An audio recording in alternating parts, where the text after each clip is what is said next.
A house appeared across the water in Minecraft Beta. That should be impossible, and yet it's sitting right there on an archive channel supposedly from 2011 from a kid named Bennett, who just started learning Minecraft.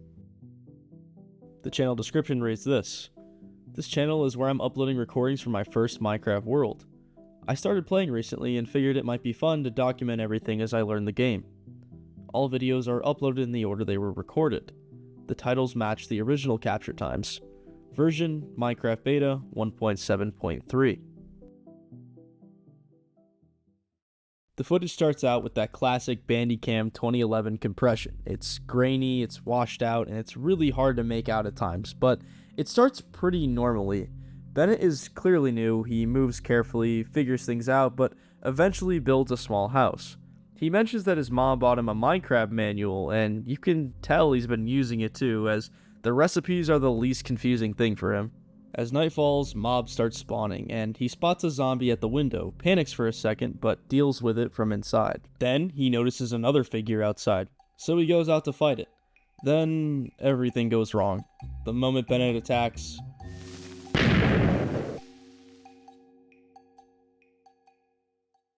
then something almost unexplainable happens.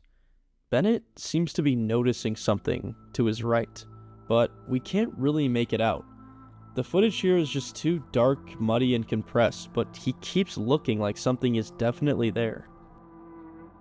After spending far too long trying to clean up this image, I could make out an outline. There seems to be a house across the river, and it looks just like the one Bennett built. Bennett can't really see it either, as you can see he's placed a torch next to himself, but he clearly sees something as he keeps glancing towards it. Regardless, he goes back to repair his house, and as he gets one last look, the video ends. Then, for a few seconds, a logo appears. A search doesn't turn up much. This doesn't seem to be any sort of public organization. The containment unit moniker is all the usable context we have. So they're containing something cool, but what? After video 1, all we really have is this, a shape in the dark and a logo. Not much to work with, but the second video gets to the point much faster. It opens in daylight with Bennett staring across the water. Yes, there is something there, and up close, it really does look like a house. Bennett decides it's time to investigate, most likely having the same suspicion we have. When Bennett enters the house, the duplication is undeniable. We already know the exterior matches Bennett's, but now we can confirm that the interior also matches it. Even the chest contains the same kind of items he had been storing back home. Then he looks out the window.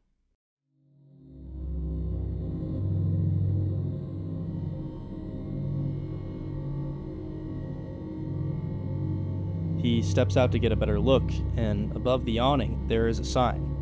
The footage is rough, but after enough squinting, the text becomes readable. Lokaheimer.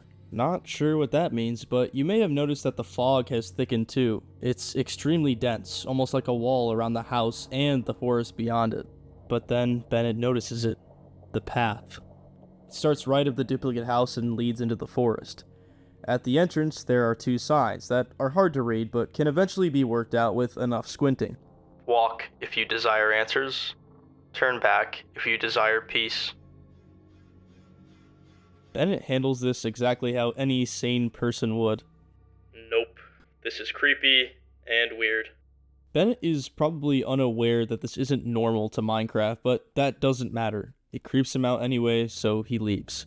But while swimming back, the ground has changed again.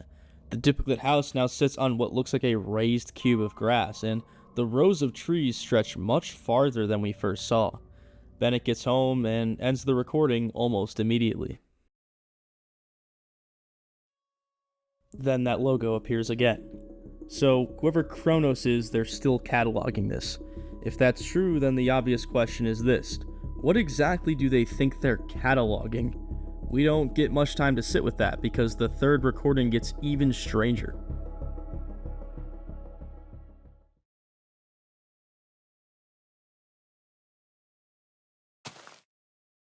It's still there.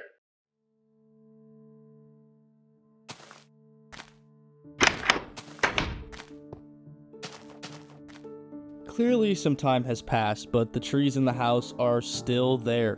But Bennett continues to play normally. It seems like he is not going back across the river. He is not going to check the house. He is definitely not walking down that path. As far as he's concerned, whatever is over there can stay over there. So he sets off. I just want to play this game, even if it's a creepy game. I'll just stay away from that creepy house. Everything seems like it's cooperating at first. He mines cobblestone, wanders around, does ordinary stuff any player would do. For a few minutes it feels like he might be back on track, back to enjoying the game he just started playing. But then he cuts down a sugarcane stalk, turns around to head home, and...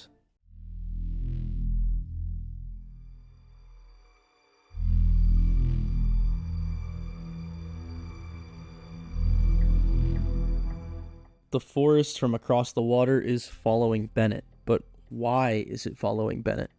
That we don't know, but Bennett starts to head home. Bennett keeps looking back at the forest. Whatever was across the water is certainly not staying there anymore. Once inside, he says something that would be funny if it was in any other video. I want the zombies back, but they went away. According to Bennett, hostile mobs around his house stopped spawning after the duplicate house appeared. That should feel safer, but here, in this world, it makes it feel empty in the worst way possible. Suddenly, Bennett notices something.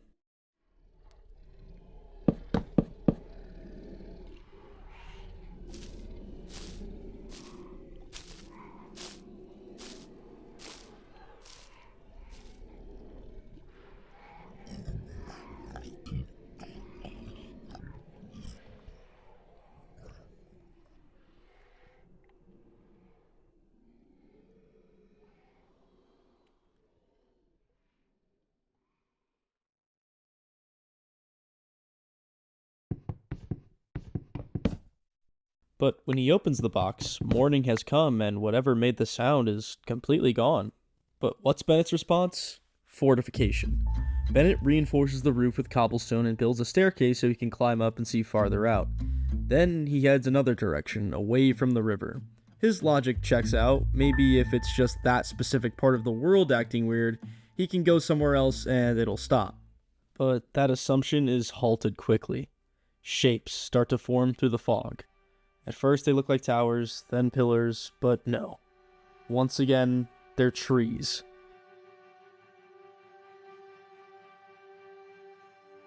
It's a statue. It's inanimate, but still, it's eerie. Scattered around the clearing are blocks, and the observant eye will notice that these are the stone brick variants. Blocks that did not exist yet in beta 1.7.3. How exactly is this world loading blocks that literally cannot possibly exist? I do not know, but Bennett clearly doesn't understand this either, probably for a different reason, and keeps going.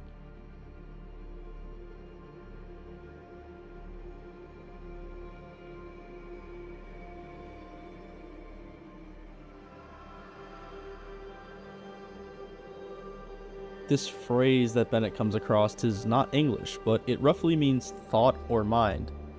Next to the statue, there are 3 fountains side by side, each with their own sign.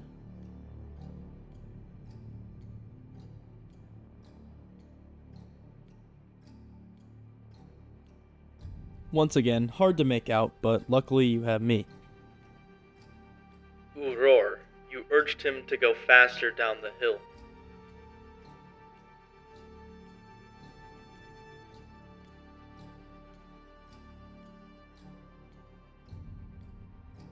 For Dundee, you think it was your fault.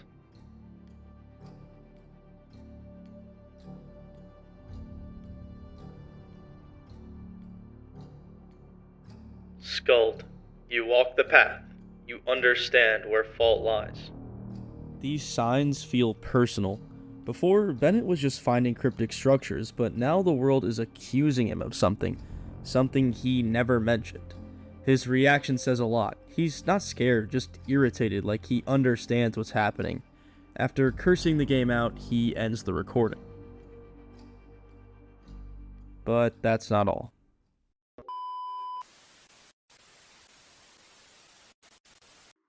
Footage captured in Bennett's third recording, July 14, 2011, confirms a Class 4 mythological manifestation within a digital environment. While the presence of the Lockheimer structure was initially flagged as a localized glitch, the appearance of the Norn fountains indicates that the world is no longer generating terrain based on the Minecraft source code. I gotta be honest, this just sounds like a bunch of technical jargon that doesn't lead us anywhere. However, they call the fountains Norn fountains. Looking up the term Norns, it's confirmed that 3 deities from mythology match the names given on the fountains. They tell of past, present, and future, which is exactly what the signs do. While this is intriguing, it doesn't answer any of the questions the video beholds. And yet, there is only one more video, the last chance to explain it all. One thing is for certain though, Bennett's world is closing in on him fast. It's demanding he takes the path. It's no longer asking.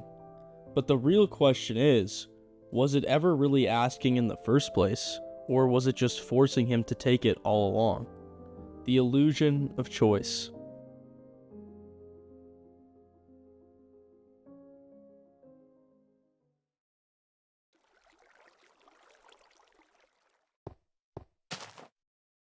Can I just play this game that I bought? Please. I can't see anything.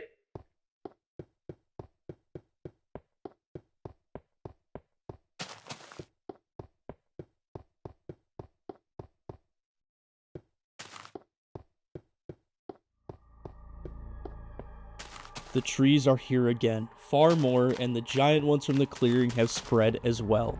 These rows are closing in. So Bennett runs. He runs to the only place that has ever felt remotely safe in this world. But by the time Bennett makes it, it's too late.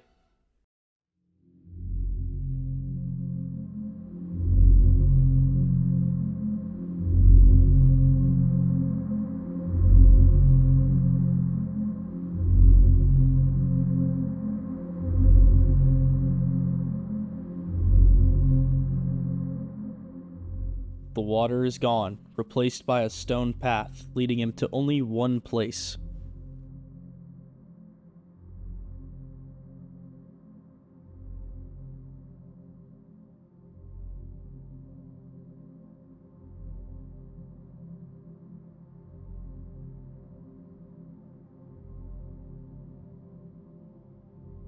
When Bennett eventually reaches the other house, the sign above it has changed.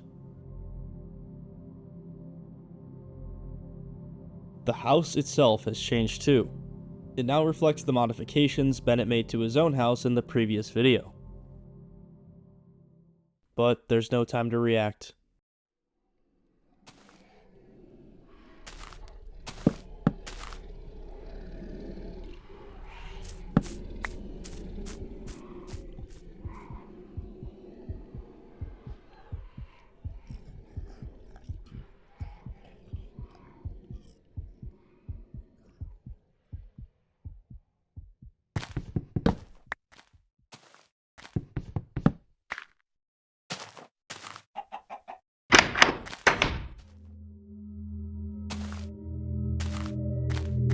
Bennett walks the only way he can walk.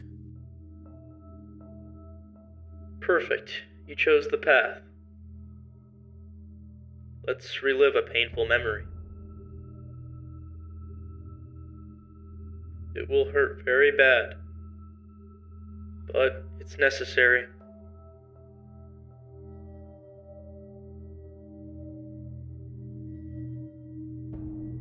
This may seem mischievous, but Lockheimer is only here to help.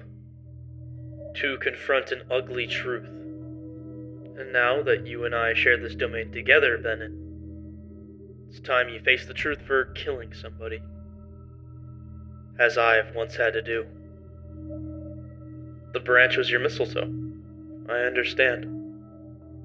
You may have noticed a censor bar that has appeared on screen covering part of the recording. It covers the second figure next to the Bennett labeled figure, which means the censored figure can only be the other person who was there the day that the sign mentions.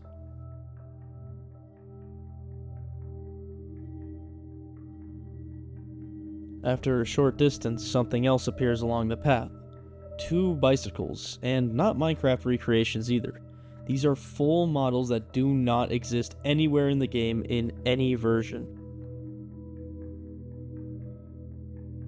It all started so innocently, just 2 boys biking away. But you started to go off the path. Why would you do that, Bennett? Even off the path, you thought he was going too slow. So, you urged him to speed up. Then, disaster struck. He hurt himself because of your actions. The blood would not stop gushing. But that was only once you pulled the branch out, an action you've regretted for over a year now. But before we face the truth of that day,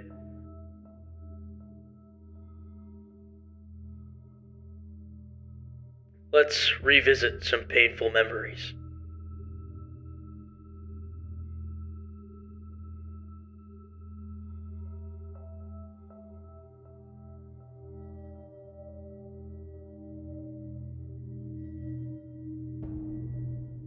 With nowhere else to go, Bennett chooses the tunnel, walking even further down the path.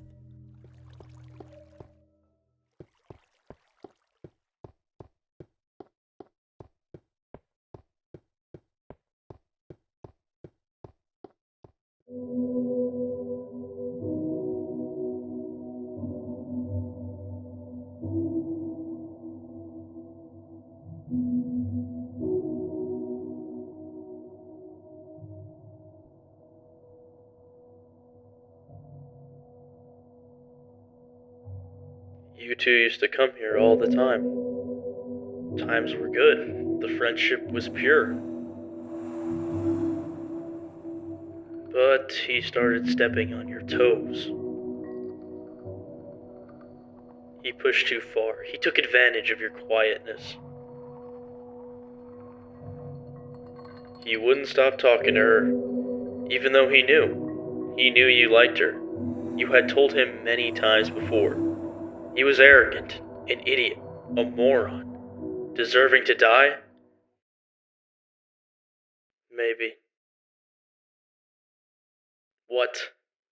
I didn't think that at all. Who even are you?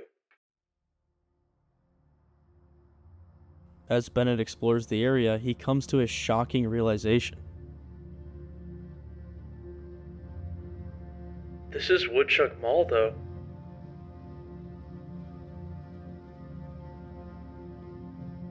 "10 minutes from my house."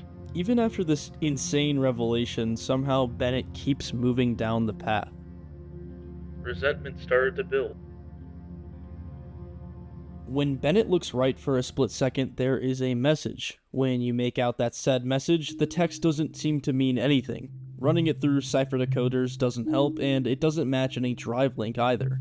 For now, it's just there. Maybe it'll make sense later on.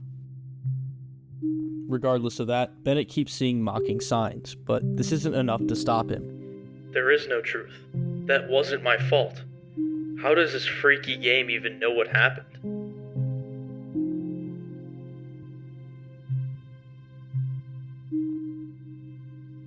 He always gets everything. Why does she like him over me?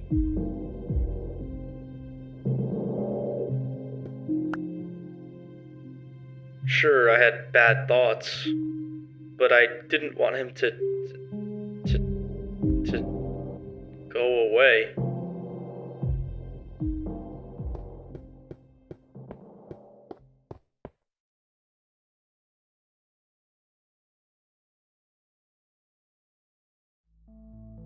Another strange sign has appeared off to the right, and just like the last one, the message doesn't make much sense.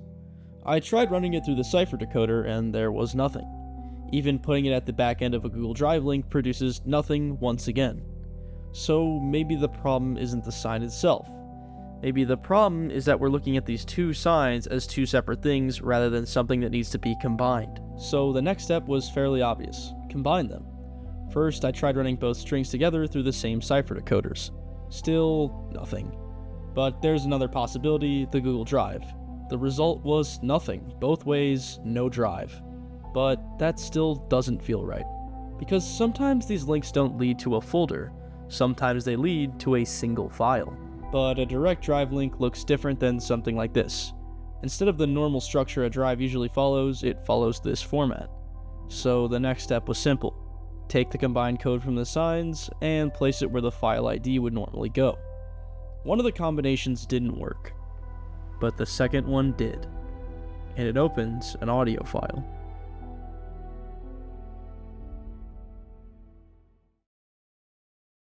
"911, what's your emergency?" Hi, my friend. He crashed his bike. There's a branch. It's on his side, I think. He's bleeding a lot. Okay, slow down. Are you with him right now? Yeah, I'm here. He's not moving much. I tried to pull him up, but he screamed. Okay, don't move him, and you just stay calm. Is he breathing? Wait, don't move him? I moved him off the branch. The ambulance is on its way. I need you to stay with him. What's your location? We're on the dirt trail behind the woods. The one near the old hill. Please hurry. Clearly, Bennett didn't decode these signs and find the audio file like we did. But it does give us more insight into what exactly happened on that day. However, Bennett has no time to react.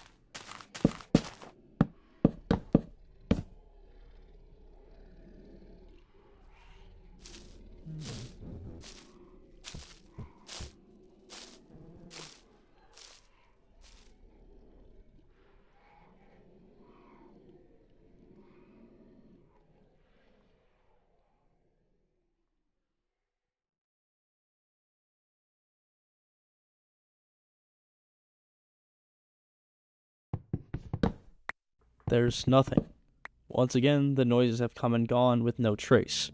But up ahead along the path, a branch sticks out.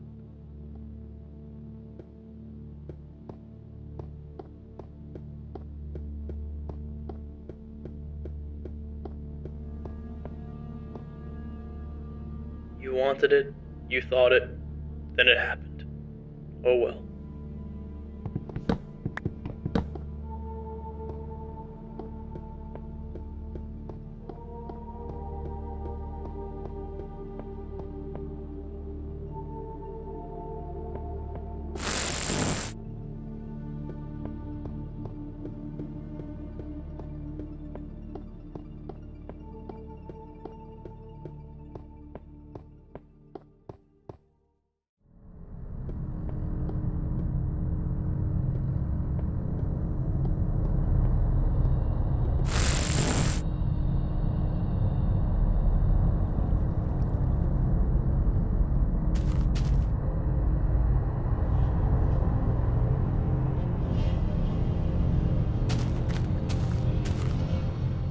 Bennett picks up cornflowers, once again an item that did not exist in 1.7.3. But Bennett doesn't have time to research a flower. The trees have broken the path back home, and he is now locked in.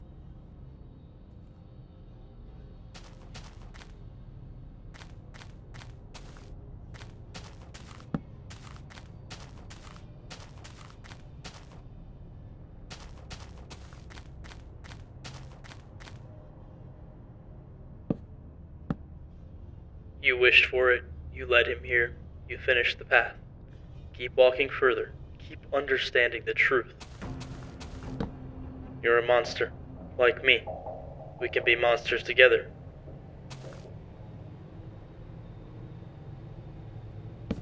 Lokaheimer can be our realm, away from the simpletons.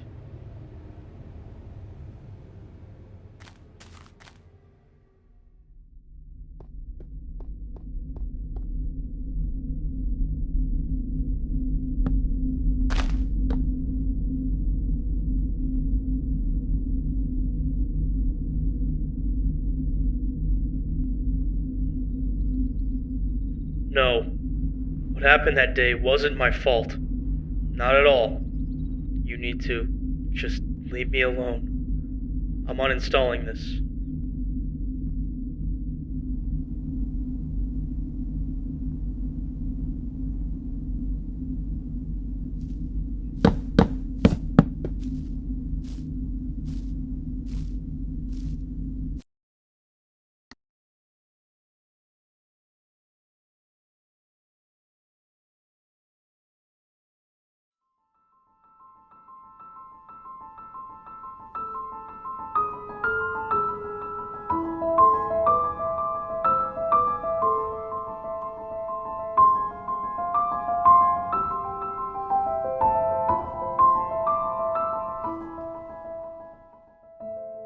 So, that's it.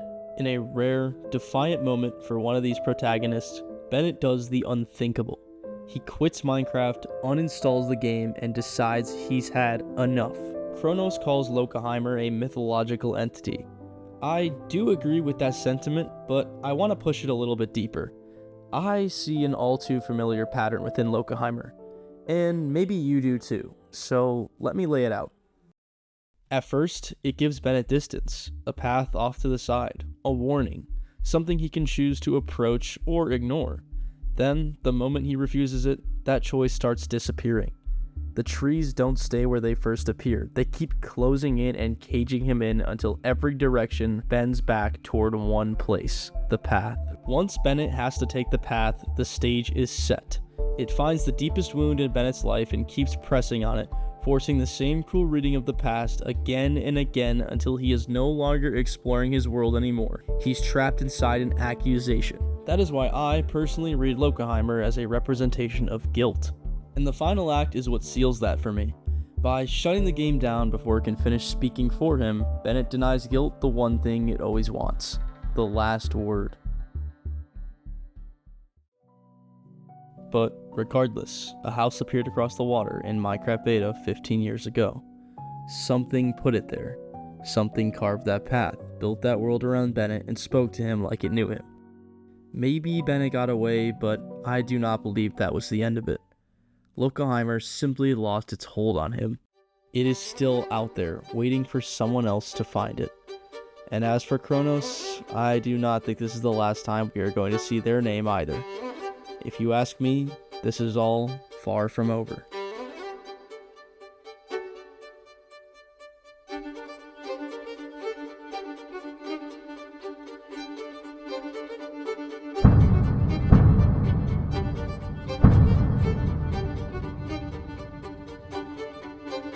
Told you so.